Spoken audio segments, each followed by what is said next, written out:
अब यहाँ देखते हैं numerical. Pre tension beam of cross section 120 by 300 mm, ये क्रॉस सेक्शन है।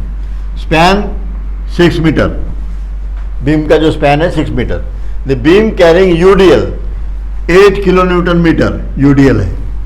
The beam is having 5 mm phi यानी डायमीटर, ये फाई यहाँ पे भी लिख सकते थे ऐसे, ये फाई, ओके, इसको मिटा दिया। टेंडन्स 6 नंबर, 6 बार है, 5 mm डायमीटर के 6 बार प्रोवाइड किए गए हैं। With initial prestress in steel, शुरू में जो प्रिस्ट्रेस फोर्स लगा दिया इनिशियल स्टेज में, ये है 1200 न्यूटन पर square mm। Determine loss in prestress due to elastic deformation, जो अपन देख चुके हैं थ्योरी। इंक्लूडिंग, इसमें इंक्लूड करना है effect of external moment. External moment जो है इसको कंसीडर करना है। ये मोमेंट दी गई है, यूडीएल दिया है, उसमें मोमेंट निकल जाएंगी, उसको इंक्लूड करना है। ओके नाउ, और take m is equal to 6.6 और फिगर भी दी है। Okay, use given figure. अब ये जो फिगर है इसमें कुछ नहीं है, एक ही चीज जो यहाँ पे भी आ सकती थी, eccentricity is 50 at bottom side, उतना भी लिखा रहता, दैट इज सफिशिएंट। क्योंकि इस फिगर में देखो क्रॉस सेक्शन दिया हुआ है। ओके, सिर्फ ये जो 6 बार है ये 50 mm बॉटम साइड में सेंटर से है। इतना सेंटेंस अगर दिया रहता तो फिगर की कोई आवश्यकता नहीं होती थी, लेकिन अपने को फिगर निकालना पड़ता था, बराबर है। Okay, now this is cross section 120 by 300 and bars place at 50 mm from this centre. अगर यहाँ से 50 है तो यहाँ से कितने लगेगा, नहीं, ये 100, बराबर है। 300 है तो ये 150 हो जाएगा, हाफ, 150 में से 50 गए, अब 100 बचेगा, बराबर है। ये डिस्टेंस 100 है, ये भी एडिशनल, या तो फिर ये अगर दिया है तो 50 निकाल सकते हैं, एक ही बात है। जैसे सेंटर, अगर bar place at 100 mm from soffit, soffit यानी बॉटम साइड, बॉटम साइड से 100 mm पे बार प्लेस कर दिए हैं, ऐसा अगर दिया रहता तो अपने को ये फिगर में ये वैल्यू नहीं रहती, और अपने को लगना है ई, इसेंट्रिसिटी।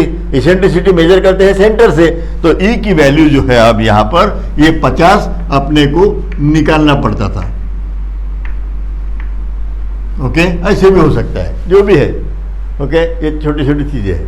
अब basic equation for electric deformation that we know loss in prestress force in steel is equal to m और FC। FC एवरेज भी लिख सकते हैं, बराबर है, जब काम गिरेगा तो एवरेज, ये तो FC। अब इसको ऑपरेट करना है, लेफ्ट हैंड साइड की टर्म निकालना है, राइट हैंड साइड की टर्म पूरी पता रहना चाहिए। उसमें से m की वैल्यू अपने को पता है, 6.6 गिवन।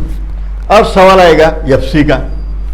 FC अपने को निकालना है stress at the level, stress in concrete at the level of steel, FC is equal to P/A, ये बता चुका हूं, प्लस अब नीचे के साइड में निकालना है, नीचे में कंप्रेसिव फोर्स डेवलप होगा, ये प्रेस्टीजिंग फोर्स की वजह से, है ना। ये बीम इस तरह रहेंगे, ये ऐसे सपोर्ट, ओके, और इसमें ये टेंडन है 6, और यहाँ पर प्रेस्टीजिंग फोर्स लगेगा ऐसे, और ये जो है ये अपनी सेंटर लाइन से नीचे है, तो कंप्रेशन अगर है तो यहाँ पे पॉजिटिव, और ये होता है m/z यानी m, ये जो P है, और यहाँ पे जो इसेंट्रिसिटी रहेगी इससे मोमेंट डेवलप होगी, and that is equal to, ये ऐसी मोमेंट यहाँ पे डेवलप होंगी, और यहाँ पर या ऐसे डेवलप होंगी, ऐसे, ओके, और यहाँ पर इस तरह, तो ये नीचे में कंप्रेशन पॉजिटिव, P मोमेंट की वैल्यू क्या रहेंगे, ये P into E, therefore P into E divided by Z, लेकिन यहाँ Z नहीं लेते अपन, I/Y, ओके।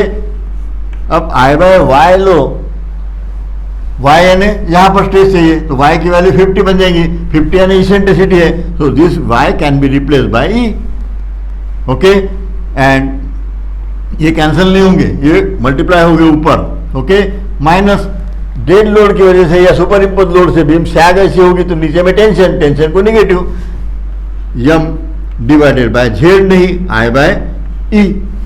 अब इसको थोड़ा सा मैं ऐसे भी लिख सकता हूँ, P by A plus P into E, और ये E को ऊपर divided by I minus M into E divided by I, बराबर है AFC। अब इसको ऑपरेट करना है, इसको अगर ऑपरेट करना है तो मुझे चाहिए P की वैल्यू, P यानी फोर्स है ये, और ये जो दिया है स्ट्रेस है, so force is equal to stress into area, basic equation. अब कायमे का फोर्स चाहिए, प्रिस्टेसिंग फोर्स स्टील में है ना, this area means area of steel, steel में रहेगा ना प्रिस्टेसिंग फोर्स, कंक्रीट में बाद में डेवलप होगा। तो यहां पर स्ट्रेसेस जो है ये दिए हैं 1200 न्यूटन पर स्क्वायर mm। अब एरिया ऑफ वायर, कितने वायर में, एक वायर में ये स्ट्रेस जनरेट होगा, तो वैसे वहां पे कितने हैं 6 नंबर, और डायमीटर भी दिया है, okay, so here 6 wire, area निकाल रहे अपन, ये एरिया का टर्म है, एरिया ऑफ 1 बार और 1 wire is pi by 4 D square, D is 5 and square of it, बराबर है, ये हो गई एरिया ऑफ द वायर, इतना प्रिस्टेसिंग फोर्स जनरेट होगा उसमें, and it is equals to P की value, it is 141.37 into 10 to the power 3 newton only, बराबर है। फोर्स है ये, फोर्स का यूनिट सिर्फ न्यूटन रहेगा, न्यूटन पर स्क्वायर या न्यूटन पर mm वगैरह नहीं रहेगा, न्यूटन, ओके, और ये वैल्यू सब न्यूटन में और mm में है, तो ये आ गया बराबर। अब P हो गया, अब लगेगा cross sectional area, area of concrete, ये कितना बनेगा, area is equal to 120 multiply by 300, बराबर है, ये बनेगा 36 और 1230, और ये mm स्क्वायर, ये बनेगा area, area of concrete P by A के लिए हो गया P बाय ए। अब E तो 50 है, E है 50 mm, ओके, E भी हो गया। I मोमेंट ऑफ इनर्शिया लगेगा, I निकाल लेते हैं, I BD cube by 12 moment of inertia of the cross section, it is 120 multiply by 300 cube BD cube BD cube divided by 12 and it is equal to 270 into 10 to the power 6, और moment of inertia है mm⁴, ये हो गई moment of inertia की value of I भी हो गया अपना, E भी हो गया, P है, अब यहाँ पे भी I E हो गया, m moment, bending moment at support कितनी रहेंगी, it is 0 at mid span में ये UDL अगर है तो moment is equal to WL square by 8, W is equal to given 8, span is 6 and square of it divided by 8 हो गया, it is equal to 36 kilo newton metre. अब ये value जो है मोमेंट की अपन लिख सकते हैं 36 into 10 to the power 6 as usual newton mm, ये हो गई m की वैल्यू। आप अपन एज ए होल देख रहे हैं, सपोर्ट पर मोमेंट यहाँ पर 0 प्रिस्टेस, और यहाँ पर UDL की वजह से जो आई है ये है अपनी 36, बराबर है।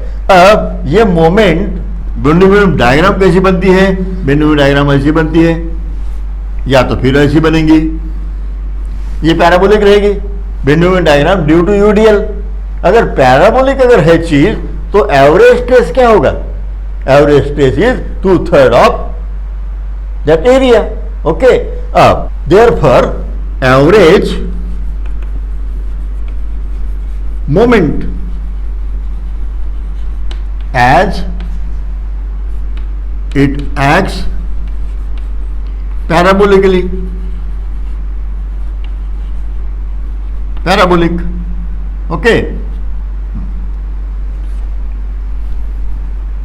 parabolic, therefore m is equal to 0 plus 2/3 of 36 into 10 to the power 6. Therefore, it is equal to 24 into 10 to the power 6 Newton mm। ये हो गई मोमेंट की वैल्यू। अब सारे वैल्यूज अपने पास में आ गए। अब ये वैल्यू इसमें पुट कर दो, वी विल गेट आंसर। पहले इसमें पुट करो, बाद में इसको उठा के इसमें पुट करो। Therefore FC is equal to वो इक्वेशन मैं अभी रिपीट नहीं करूंगा, डायरेक्ट वैल्यू लिख दूंगा। P की वैल्यू ये है अपने पास में available 441.37 into 10 to the power 3, ये P की value. Then cross sectional area, area की वैल्यू 36.1230।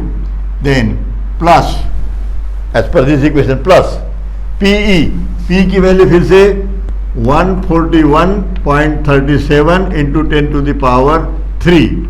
देन E की वैल्यू 50 डिवाइडेड बाय, ये इक्वेशन ऑपरेट कर रहे अपन। ओके, या तो फिर ये इक्वेशन PE और ये इसके बाद और मल्टीप्लाई है 50 का, ये इक्वेशन अपन ऑपरेट कर रहे अभी। इसको मैंने कन्वर्ट किया है ये। अगर ये इक्वेशन ऑपरेट करें तो PE इंटू ई बाय आई की वैल्यू ऑलरेडी अपन निकल चुके हैं अभी 270 इंटू 10 टू द पावर 6, बराबर है।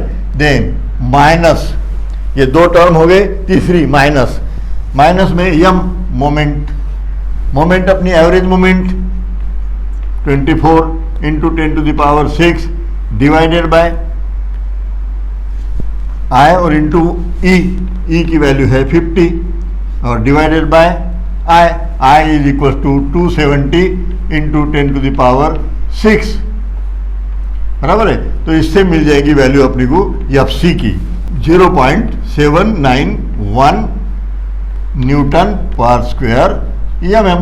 ये हो गया FC की value. Therefore loss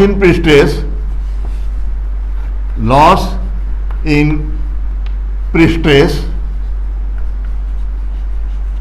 pre-stressing force, that is S is m is 6.6 and multiply by ये इक्वेशन, m की वैल्यू पता है, पहले ये निकाल लिया, ये FC की वैल्यू अभी यहाँ पुट करेंगे, m की पता ही है, FC की वैल्यू है 0.791। when we solve we will get S means loss in stress 5.22 Newton पर स्क्वायर mm। ये हो गई अपनी लॉस इन प्रिस्ट्रेस। ओके, तो ऐसे न्यूमेरिकल जो है आप देखेंगे कि बहुत शॉर्ट होते हैं, सिर्फ कुछ चीज़ें खास करके ध्यान में रखना होगा। अभी m की वैल्यू यहाँ पर जो हाईलाइटेड चीज़ जो है, बाकी तो ये इक्वेशन ऑपरेट कर लेंगे, इसमें कोई शंका नहीं है, बार बार हो चुका है ना। ये z जो है इसको कन्वर्ट करके मैंने I बाई ई है, I by y is equal to E, ये भी हो गया, ये सब। इसमें इंपॉर्टेंट चीज़ जो है पैराबोलिक अगर फिगर है तो वहाँ पे एवरेज करना है। तो ट्रेसेस का एवरेज बोले तो मोमेंट का एवरेज है ना, ये पहले थियरी में बता चुका हूँ, वहाँ पे स्ट्रेसेस करके बताया मैंने। लेकिन वो स्ट्रेसेस क्या है और मोमेंट क्या है, क्योंकि मोमेंट की वजह से स्ट्रेसेस डेवलप हो रहे, वो पैराबोलिक, बराबर है। अगर स्ट्रेट है तो एवरेज हाफ करना है। तो ये एक चीज़ यहाँ पर इम्पोर्टेंट है इस प्रॉब्लम में, ये जो है एवरेज, ये तो ऐसे हाईलाइटेड चीज़ें अगर आप ध्यान में रखते हैं तो आप, ये तो कॉमन है है ना भाई, ये भी ध्यान में रहेगा, कोई प्रॉब्लम नहीं है। तो ऐसे ही बेसिक चीज़ें अगर ध्यान में रखते हैं, रिवीजन के टाइम में सिर्फ उतना ही देखना है, तो आप सडनली न्यूमेरिकल में मिस्टेक जो है कॉमन ये नहीं होगी, है ना। हर जगह पे ऐसे आप जो बताते गया हूँ मैं, हर बार मैंने बताया है कि ये पर्टिकुलर न्यूमेरिकल में कौन सी चीज़ हाईलाइटेड है, ये मैं बार बार बताऊँ। उतना ही अगर आपने नोट करके रखे या ध्यान में रखे तो आपके जो सिली मिस्टेक्स होती है वो नहीं होगी, नहीं तो सारा प्रॉब्लम छुड़ाएंगे। और ये एक चीज़ अगर भूल गए 2/3 करना, तो सारा प्रॉब्लम में मार्क्स तो मिलेंगे नहीं, लेकिन मेन चीज़ है टाइम। जो आपने 5-10 मिनट जो दिए हैं वो टाइम भी गया, उसमें आप दूसरा क्वेश्चन अटेम्प्ट कर सकते थे, है ना। तो ये लॉस होता है। ओके, लॉस इन प्रेस्टीज नहीं हो, तो ऐसे टाइम लॉस होता है। ओके।